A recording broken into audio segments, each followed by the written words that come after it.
आपको बाजार के अंदर ना दिल से अगर वर्क करना है तो हमेशा आप हार के चलोगे। जो भी व्यक्ति इमोशनल दिल कंपनियां डिफेंस सेक्टर में उतर रही हैं, अलग अलग चीज़ों के साथ उतर रही हैं, अच्छा काम में उतर रही हैं, पर क्या उनको उतरते ही वो इतने सारे ऑर्डर मिल जाएंगे? पड़ेगा। जो भी हमारे पास शेयर है, चाहे वो अच्छे ही हों, अच्छा काम कर रहे हों, आगे उसमें बेकार नहीं हो जाएगी, दिल हमारा टूट जाएगा। हमने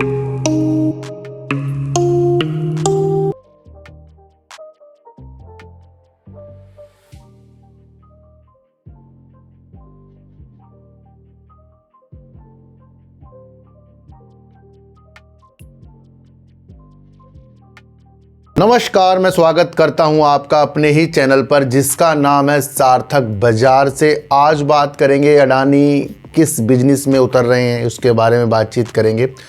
बात करेंगे रामा स्टील के बारे में, काफ़ी लोग कह रहे हैं इसके ऊपर वीडियो बनाइए। बात करेंगे वोडाफोन आइडिया के अंदर एक न्यूज़ निकल कर आ रही है और भेल को एक ऑर्डर फिर से मिला है, उसके बारे में भी आज हम एक चर्चा करेंगे। देखो सर, कल भी मैंने आपके लिए काफ़ी उम्मीदों वाली एक वीडियो बनाई थी जहां स्टील और कोयले को अलग अलग तरीक़ों से मैंने आपको समझाया था, और अडानी पावर के स्प्लिट की चीज़ें समझाने के अलावा उसके कार्यों को मैंने आपको बेखूबी समझाया था। अच्छा, मेरी जितनी भी वीडियो है आपको उस उद्देश्य से देखने को मिलेगी कि कहाँ हमें अपने वजूदों को मजबूत करना है और किस तरीके से हमें उस चीज़ों के द्वारा अलग अलग नीति देखनी है। सबसे पहले मैं आपको एक चीज़ बता दूं सर कि आपको बाज़ार के अंदर ना दिल से अगर वर्क करना है तो हमेशा आप हार के चलोगे।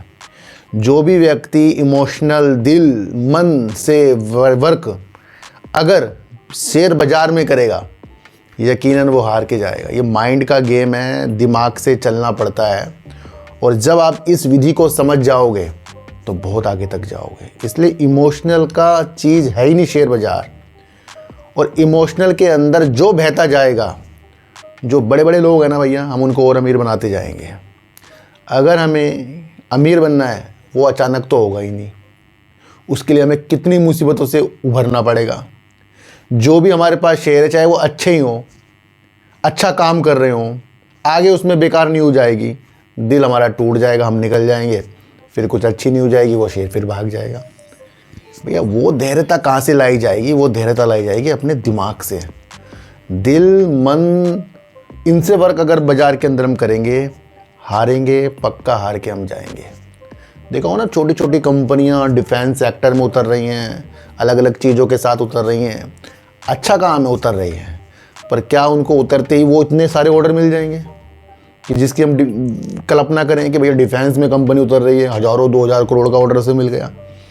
जब भी छोटी कंपनी किसी सेक्टर के अंदर उतरेगी तो वो अपने वजूदों के साथ उतरेगी जितनी उसकी क्षमता है। ये नहीं कि वो है छोटी कंपनी और वो जीत रही है 2-2 हज़ार करोड़ के ऑर्डर, ऐसा कभी नहीं होगा। और इन्हीं चीज़ों के साथ हम फिसल जाते हैं। तो अपने दिमाग मन इनको आपको कंट्रोल करना पड़ेगा, धैर्यता और दिमाग से आपको वर्क करना पड़ेगा। मैं आपको इतनी से एक बात बता दूँ,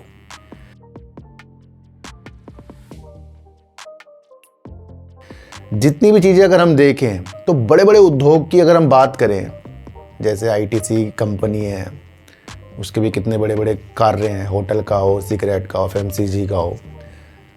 अंबानी जी को ले लें, कितने सारे उनके बिजनेस हैं। वेदांता जी को ले लें, कितने सारे उनके बिजनेस हैं। टाटा को ले लें, कितने सारे उनके बिजनेस हैं। और अगर हम अडानी जी को ले लें तो कितने सारे उनके बिजनेस और कितने सारे उनकी कंपनी लिस्ट है। इन्हीं बड़े बड़े लोगों ने जो भारत के उद्योग है ना, भारतीय उद्योग है, उनको मजबूत कर रखा है। और यही लोग जो हैं बड़ी बड़ी परियोजनाएं जीतते हैं।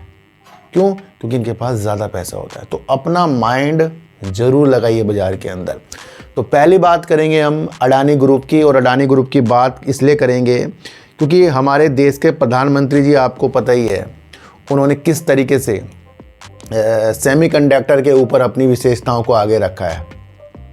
क्योंकि वो ज़्यादा से ज़्यादा भारत के अंदर भी निर्माण, जो सेमीकंडक्टर होगा, चिप का निर्माण होगा, डिस्प्ले का निर्माण होगा, उसके अंदर देश और देश के प्रधानमंत्री की आंखें लगी हुई हैं। और वो अगर निर्माण यहाँ देश के अंदर होगा तो फिर यहाँ की कंपनी उस चीज़ को सुधारेगी, बढ़िया करेगी। तो क्या न्यूज़ है, उस अगर न्यूज़ को अगर समझें तो अडानी ने सेमीकंडक्टर में फिर से यानी सेमीकॉन में फिर से प्रवेश किया, एलसीडी फैब के लिए साझेदारी की तलाश की। मामले से अवगत लोगों ने ईटी को बताया कि अडानी ग्रुप भारत में संयुक्त एलसीडी डिस्प्ले फैब्रिकेशन प्लांट स्थापित करने के लिए जापान की शार्प कॉर्पोरेशन और पैनासोनिक सहित कई कंपनियों के साथ बातचीत कर रहा है। ये इस समूह का व्यापक सेमीकंडक्टर क्षेत्र में प्रवेश करने का दूसरा प्रयास होगा। इससे पहले इजराइल टावर सेमीकंडक्टर के साथ मिलकर महाराष्ट्र में एक चिप संयंत्र स्थापित करने का इसका प्रस्ताव विफल हो गया था। तो सर अभी जब जो देश के प्रधानमंत्री जी ने सेमीकंडक्टर के ऊपर डाला तो अडानी ग्रुप फिर से निकल कर आया और वो अब इस नीतियों के साथ देख रहा है। तो ये न्यूज़ को समझना बहुत ज़रूरी है, क्योंकि देश के बड़े बड़े उद्योगपति उस बिज़नेस के ऊपर बढ़ रहे हैं जो देश की ज़रूरत और विदेशों की भी ज़रूरत है। तो उसके अंदर ये बड़े बड़े ग्रुप वर्क कर रहे हैं। बुनियादी ढांचे से लेकर खनन तक के क्षेत्र में कार्यरत अडानी ग्रुप ने ईटी की टिप्पणी के अनुरोध का कोई जवाब नहीं दिया, तो आप ये भी समझ कर चलें। लेकिन पहले उद्धत सूत्रों ने बताया कि शार्प और पैनासोनिक प्रस्तावित साझेदारी संयंत्र के लिए अग्रणीय दावेदारी हो सकती है। तो यहाँ से एक रास्ता निकल रहा है जहाँ अडानी ग्रुप सेमीकंडक्टर के बिजनेस के ऊपर अपनी कदमों को बढ़ाएगा। तो उस उद्देश्य से चीज़ों को आपको समझकर चलना पड़ेगा। अभी हाल ही में मैंने आपके लिए भेल के ऊपर एक वीडियो बनाई थी, BHEL के ऊपर एक वीडियो बनाई थी, जहाँ पर मैंने आपको बताया था जो भेल है ना वो देश के अंदर हाइड्रोजन ट्रेन के लिए भी काम वर्क कर रहा है। तो ये बेस्ट काम हो गया है ये। दूसरा अगर मैं आपको बताऊं तो भेल काफ़ी क्षेत्रों के अंदर काम करता है। अगर परमाणु ऊर्जा की तरफ मैं आपको बताऊं तो परमाणु ऊर्जा की तरफ भी काम करता है, रेलवे के लिए काम करता है, परिवहन के लिए काम करता है, गैस तेल के लिए वर्क करता है और बिजली के संयंत्र बनाने के लिए वर्क करता है। अन्य कई चीज़ों के लिए जो है डिफेंस के लिए जो है भेल वर्क करता है। एक न्यूज़ निकल कर आ रही है, इस न्यूज़ को अगर हम समझें तो भेल को दक्षिण पश्चिम रेलवे से कवच उपकरण के लिए 23 करोड़ रुपए का ऑर्डर मिला है। सरकारी engineering company Bharat heavy electricals limited यानी भेल ने शुक्रवार को कहा कि उसे भारतीय यानी आज ही कहा रेलवे के दक्षिण पश्चिम रेलवे डिवीजन से जीएसटी सहित 22.87 करोड़ का ऑर्डर मिला है। ये आशय पत्र 11 सितंबर 2025 को जारी किया गया था, जिसका उद्देश्य स्टेशनों लेवल क्रॉसिंग इस हिसाब से वो वर्क करेगा। तो ये आप समझ कर चलना। और परीक्षण और कमीशन को पूरा करना कौन काम करेगा? ये भेल ही इस काम को पूरा करेगा। उन उपकरणों का निर्माण भेल के बेंगलुरु स्थित संयंत्र में किया जाएगा और ये ऑर्डर 18 महीने के भीतर पूरा किया जाना है। तो ये एक बड़ी न्यूज़ निकल कर आ रही है भेल के लिए। और भेल वैसे ही कंपनी एक बड़ी मजबूत सरकारी कंपनी है जो देश की अर्थव्यवस्था में अच्छा खासा हाथ बटाती है। तो ये भी आपको समझकर जरूर चलना पड़ेगा।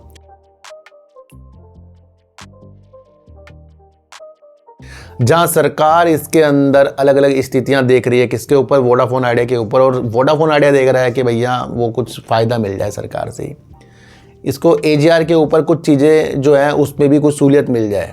और AGR की गणना जो है कह रहा है कि त्रुटिपूर्ण है, गलत है। इसके लिए इसने कोर्ट का दरवाज़ा भी खटखटाया है। अब यही चीज़ जो है काफ़ी दिनों तक आपको बाजार के अंदर चलती हुई देखने को मिलेगी। क्यों? क्योंकि इसके अंदर फिर डॉट जो है दूरसंचार विभाग जो है जिन्होंने गणना की है, तो भैया वो भी तो कुछ ना कुछ चीज़ों के साथ आगे बढ़ेंगे कि भैया जिस हिसाब से उन्होंने गणना की है वो भी बताएंगे। तो ये कोर्ट के मसले हो जाएंगे। तो ये लंबे चलने वाली स्थितियाँ हैं। क्या न्यूज़ है? इस न्यूज़ को अगर हम समझें तो AGR बकाया गणना को लेकर डॉट और दूरसंचार कंपनियों के बीच फिर टकराव हो सकता है। तो जब टकराव होगा तो ये कानूनी चीज़ें हैं, ये लंबी चल सकती हैं। AGR बकाये के मुद्दे पर निजी दूरसंचार ऑपरेटर भारतीय एयरटेल और वोडाफोन आइडिया तथा दूरसंचार विभाग के बीच एक नई लड़ाई छिड़ती दिख रही है। तो ये आप समझकर चल सकते हैं। डॉट के अधिकारियों ने अक्टूबर 2019 में सुप्रीम कोर्ट द्वारा इस मुद्दे पर अपना आदेश सुनाए जाने के बाद दूरसंचार कंपनियों को भेजी गई अतिरिक्त AGR बकाया राशि की मांग का पुरजोर समर्थन किया है और कहा है कि उन्होंने फैसले का उल्लंघन नहीं किया। इस हफ्ते की शुरुआत में नकदी संकट से जूझ रही, ये लाइन आप जरूर पढ़ा करें क्योंकि यहाँ वोडाफोन आइडिया नकदी और संकट से जूझ रही है। ये आपके दिमाग में रहना चाहिए कि भैया इसको पैसे की ज़रूरत है, ना कि अतिरिक्त बकाया राशि की मांग को चुनौती दी थी। जबकि भारत की दूसरी सबसे बड़ी दूरसंचार कंपनी भारतीय एयरटेल भी ऐसा ही कदम उठा सकती है। विशेषज्ञों के अनुसार अतीत में कई मौक़ों पर दोनों कंपनियों ने AGR से जुड़े मुद्दों पर सामने करने के लिए हाथ मिलाया है। यहाँ से चीज़ों को आपको समझकर चलना पड़ेगा कि वोडाफोन आइडिया और एयरटेल जिस तरीके से स्थितियों को आगे बढ़ा रहे हैं, वहाँ AGR की गणना के ऊपर त्रुटिपूर्ण स्थितियाँ पैदा हो रही है। और यही चीज़ जो है डॉट दूरसंचार विभाग और टेलीकॉम कंपनी के बीच टकराव की स्थितियाँ हो सकती है, क्योंकि जब वोडाफोन आइडिया कुछ बोलेगा तो भैया फिर दूरसंचार विभाग भी तो कुछ बोलेगा। तो ये लंबी चलने वाली स्थितियाँ, इसे आप समझ कर चलना।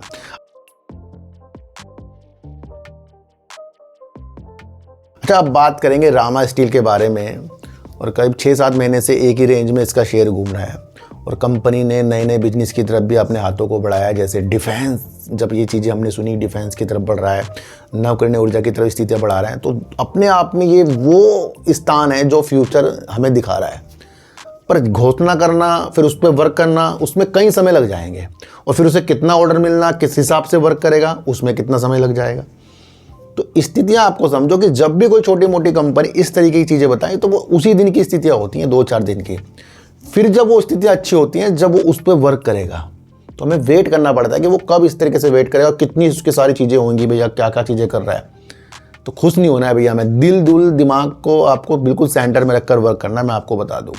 फिर भी अगर मैं आपको बताऊं तो रामा स्टील वर्क क्या करता है, ये स्थिति अगर हम समझे तो रामा स्टील ट्यूब लिमिटेड मुख्य रूप से विभिन्न प्रकार के स्टील पाइप और ट्यूब और संरचनात्मक इस्पात उत्पादों का निर्माण और व्यापार करती है। कंपनी GI पाइप, हल्के steel, ERW black steel pipe और चकोरों व आयताकार खोखले खंड जैसे उत्पाद प्रदान करती है। इसके अतिरिक्त कंपनी ने नवकरणीय ऊर्जा, रिन्यूएबल एनर्जी और रक्षा क्षेत्र डिफेंस में भी विस्तार किया है। तो जिस हिसाब से कंपनी का वर्क है, ये कंपनी फ्यूचर की हो सकती है, जिस हिसाब से वर्क धीरे धीरे अपने काम को बढ़ाएगी। तो ये छोटे लेवल की कंपनी है, एकदम से आपको टॉप नहीं दिखाएगी भैया 100-200 में आप इसे देख लें। क्यों? क्योंकि जब काम करेगी उस हिसाब से इसका जो रिटर्न आएगा, सेल होगी, उस हिसाब से तो वैल्यू बनेगी। या फिर हम न्यूज बेस ही घूमते रह जाएंगे। तो न्यूज को समझने के तरीके भी होते हैं हमारे अंदर। और स्थितियों को अगर हम देखें तो हल्के स्टील के ऊपर ये वर्क करती है। दूसरा, अगर हम चीज़ों को और सोचें तो आयताकार, जैसे मैंने अभी को बताया, उसके ऊपर ये वर्क करती है। और अगर हम एक चीज़ को और समझें तो कंपनी अपने उत्पादों को निर्यात 16 से अधिक देशों में करती है, जिससे इसकी वैश्विक बाजार में पहचान है। तो ये भी इम्पोर्टेंट पार्ट इसका है। और नए क्षेत्रों में कंपनी ने प्रवेश किया है। नवकरणीय ऊर्जा कंपनी ने भारत की सरकार की PM कुसुम स्कीम के तहत सौर ऊर्जा परियोजना में निवेश करके नवकरणीय ऊर्जा क्षेत्र में कदम रखा है। रक्षा क्षेत्र में राम स्टील ने अपनी सहायक company Rama defence private limited के माध्यम से रक्षा क्षेत्र में भी प्रवेश किया है। कंपनी भारत के उत्तर प्रदेश और महाराष्ट्र में स्थित अत्याधुनिक विनिर्माण संयंत्रों का संचालन करती है। तो ये आप समझ कर चलना। अगर हम कंपनी का मार्केट कैप के देखें तो 1600 करोड़ रुपए करीब का मार्केट कैप है, जो अच्छा खासा है। हाई कंपनी ने 17 रुपये करीब का लगा दिया था। और 10 रुपये कंपनी का अगर हम देखें तो शेयर प्राइस चल रहा है 8 रुपये 41 पैसे कंपनी का स्टैम लो देखने को आपको मिल रहा है। सितंबर 2024 में कंपनी की सेल 263 करोड़ की थी और 4 करोड़ करीब का कंपनी ने प्रॉफिट कर दिया था। जून में कंपनी ने अपनी सेल को थोड़ा सा बढ़ाया है, जो 268 करोड़ की कंपनी की सेल है और 4 करोड़ 95 लाख का कंपनी ने प्रॉफिट कर दिया। कंपनी सेल के मामले में अपने हिसाब से कंपनी वर्क अच्छा कर रही है। रिजर्व कंपनी में देखें बढ़ रहा है, 209 करोड़ का है। उधार कंपनी के अंदर कम हुआ है, ये अच्छी बात है। और मार्च 2025 का अगर हम इसका कैश फ्लो देखें बेस्ट है, ये आप समझ कर चलना। दूसरी स्थिति को अगर हम समझें, प्रमोटर 47.84% हैं और एफआईज अपनी होल्डिंग को बढ़ा रहे हैं, 0.86% है। डीआईज को कुछ भी इस कंपनी में बिल्कुल भी नहीं दिख रहा है, तो थोड़ा सा हमें और संभल कर चलना पड़ेगा। और पब्लिक अगर कंपनी के अंदर देखें तो बढ़ती जा रही है और पब्लिक के अंदर कुछ बड़े निवेशक भी हैं जिनकी हिस्सेदारी जो है 1% से ज़्यादा है। अगर हम इसका फंडामेंटल देखें शेयर होल्डिंग पैटर्न को छोड़कर तो बेस्ट है। दूसरा, अगर आप शेयर होल्डिंग को ही समझें भैया, जहाँ ज़्यादा आपको प्रमोटर और जहाँ पब्लिक दोनों ही बराबर की दिखे तो वहाँ भैया कुछ भी हो सकता है, ये आप समझ कर चलना। जब तक कि आपको डीआईएस की होल्डिंग बढ़ती ना दिखे, ये ना दिखे, वो ना दिखे, क्योंकि डीआईएस तो भाई देश के अंदर के काम कर रहे हैं, तो ये एनालाइज नहीं करेंगे। और देश के अंदर कौन काम करते हैं? म्यूचुअल फंड वाले, बड़े बड़े निवेशक। तो ये एनालाइज नहीं करेंगे कि भैया किस तरीके से कंपनी वर्क करी, तो ये अच्छी खासी कंपनी आगे, उनकी तो टीम होती है ना, तो उनको दिमाग नहीं लगेगा भैया चलो इसी कंपनी में अपना इन्वेस्टमेंट कर दें। तो देख रहा है आपको इसके अंदर कोई करता हो इन्वेस्टमेंट, जीरो आइडिया है इसका। तो थोड़ा सा दिमाग भी हमें लड़ाना पड़ेगा। इसलिए चीज़ों को समझकर जब आगे आप बढ़ेंगे तो आप कामयाबी रहेंगे ना। तो किसी को भी भैया खरीदने बेचने की दिशा नहीं है, मैं तो आपको वो एनालाइज करके बताता हूँ जो सच्चाई के तौर पर है ना। सबको ही दिख रहा है, जब भाई शेयर होल्डिंग पैटर्न हमारे सामने आ रहा है तो दिख तो सबको ही रहा है, ये कुछ छुपी बात तो है नहीं कि पब्लिक इतनी है, प्रमोटर इतने हैं, DIs है ही नहीं, और इसके अंदर आपको देखने को मिलेगी FIs जो बहुत कम है, 1% से भी कम है इसके अंदर। तो ये जो अगर कंपनी बहुत अच्छा वर्क करेगी तो सालों लग जाएंगे। दूसरा, जिस हिसाब से वर्क करे इसे और बढ़ाती जाए, बेस्ट काम कंपनी के हिसाब से है जिस हिसाब से इसका वर्क है। तो बहुत सारी चीज़ें बाजार के अंदर देखनी पड़ती है, इसे आप समझ के चलना। आज की वीडियो से आपको क्या समझ में आया सर, एक बार मुझे ज़रूर बताना। तो किसी को भी खरीदने बेचने की नीतियाँ मेरे चैनल पर बिल्कुल भी नहीं है।